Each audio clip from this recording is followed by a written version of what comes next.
For 50 years, if you were a president, a Maharaja, or a movie star, you didn't ask for a Rolls-Royce. You asked for a Packard. It outclassed Rolls-Royce in its own showroom.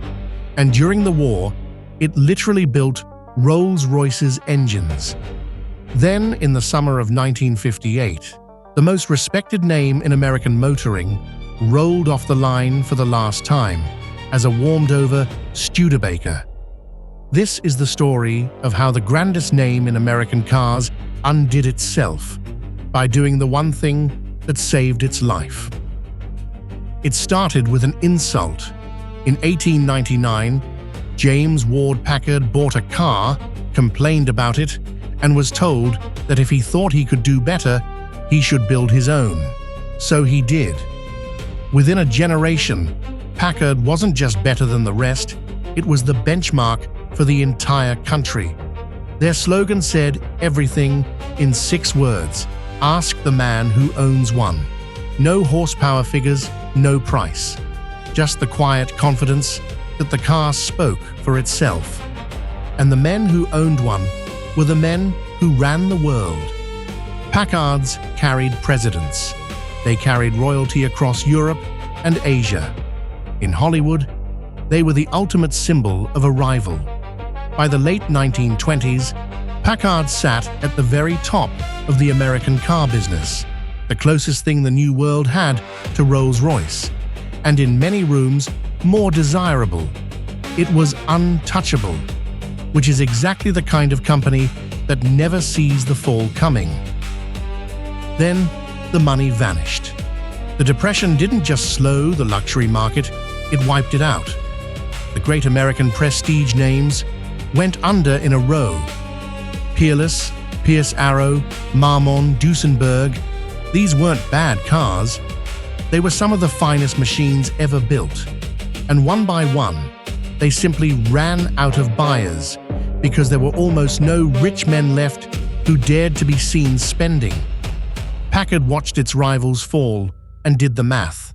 A company that only sells cars to the wealthy cannot survive a world with no wealthy customers.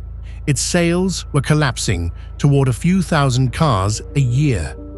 At that rate, the most respected name in America had maybe 2 or 3 years of life left. So Packard's leadership made a decision that broke every rule the company had ever lived by. And at first, it looked like genius. In 1935, Packard did the unthinkable. It built a cheaper car. The 120, named for its wheelbase, sold for around $980, a fraction of what a senior Packard cost and squarely in reach of a middle-class family. Purists were horrified, and buyers didn't care. In its first partial year, the 120 sold nearly 25,000 cars. The seasons that followed tripled Packard's volume overnight. By 1937, Packard built more than 100,000 cars, a record it had never come close to as a pure luxury house. The company that had been months from the edge was suddenly wildly profitable. The 120 didn't just save Packard, it made Packard bigger and richer than it had ever been. The board celebrated. The accountants celebrated. And almost nobody noticed the slow leak that had just opened up underneath the whole enterprise. Here is the number that tells the real story. In that record year, out of more than 100,000 Packards built, the number of the great senior 12s, the true aristocrats, the ones that beat Rolls-Royce, was around 1,300. 1,300 in over 100,000. The luxury Packard had become a rounding error on its own balance sheet. And a badge is a promise. For 30 years, ask the man who owns one had meant asking a tycoon. Now it might mean asking your dentist or your neighbor with the mid-priced coupe. That wasn't a bad thing for the neighbor. It was a fatal thing for the mystique. Cadillac watched all of this and made the opposite bet. Stay expensive, stay exclusive, protect the crown. Packard had traded its throne for a full-order book. It had never been healthier, and it had never been in more danger. Then the world went to war, and for a few years, none of it seemed to matter.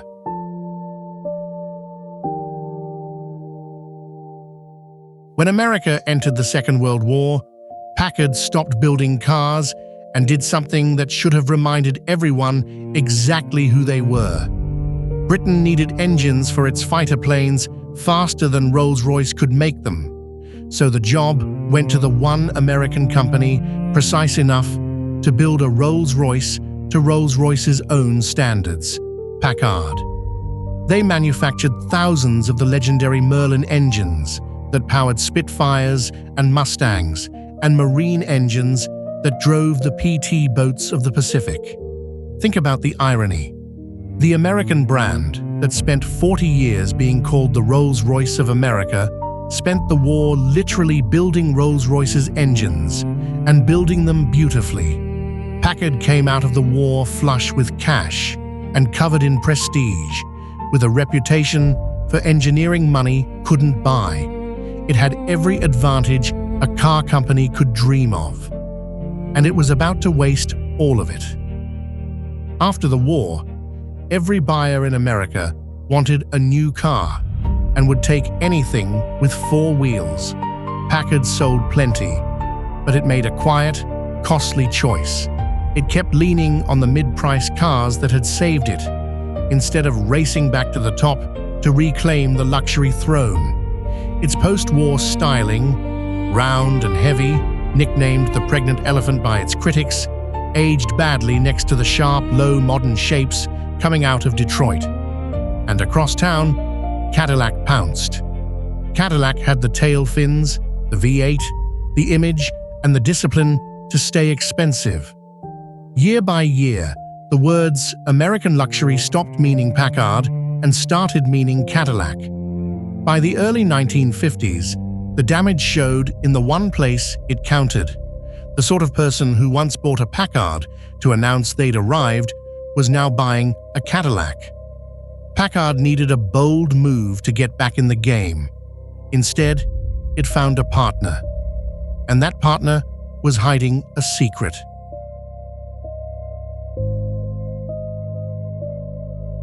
In 1954, Packard merged with Studebaker. On paper, it looked like survival. 2 old independents joining forces against the giants: General Motors, Ford, Chrysler. Studebaker was the bigger company, and Packard's leadership believed it was buying scale. What they didn't fully check was the one number that mattered. Studebaker's factories were so bloated that the company needed to sell around 250,000 cars a year just to break even, a figure it had almost no hope of reaching. Packard had merged with a business that lost money on nearly every car it built. The cash Packard had saved during the war now drained straight into Studebaker's wounds. Engineering money dried up. The genuinely advanced Packards of the mid-50s, with a torsion bar suspension that rode better than almost anything on the road, arrived underfunded and troubled. On the 25th of June, 1956, the last true Packard, designed and built in Detroit, rolled off the line. The name would live 2 more years. What came next, most of the men who built those first Packards would not have called a Packard at all. For 1957, the great name came back, bolted onto a Studebaker. The proud, upright grille and the aristocratic badge now sat on a restyled, rebadged South Bend Studebaker with a fancier interior and a longer price tag. The public had a nickname ready within weeks: the Packardbaker. Imagine it, the car that carried presidents, the car that built Rolls-Royce's engines, the name that meant you had arrived, now a trim level on a struggling mid-market sedan. In 1958, the final year, the numbers turned to dust. One version, a station wagon, sold just 159 examples in the entire country. On a late summer day in 1958, the last car to wear the Packard name rolled quietly off a line in South Bend, Indiana. There was no ceremony. After 59 years, Ask the Man Who Owns One had run out of men to ask. America's Rolls-Royce was gone, not beaten by a better car, but dissolved from the inside. So what actually ended Packard? It's tempting to blame the merger, or Cadillac, or the bad post-war styling, and all of it played a part. But the real wound was opened back in 1935, in the moment of Packard's greatest triumph. The 120 saved the company's life and spent its soul. Every dollar it earned came with a quiet cost. A little less mystery, a little less distance between the badge and the buyer, until the thing that made a Packard had been sold off in installments. Packard didn't run out of engineering. It ran out of the one thing it could never manufacture again: the belief that it was untouchable. The lesson sits in the driveway of every prestige brand still standing today. The cheaper product that saves you is never free. Sometimes the bill arrives 30 years later, in the shape of a name nobody's afraid of anymore. Ask the Man Who Owns One. By 1958, there was almost no one left to ask.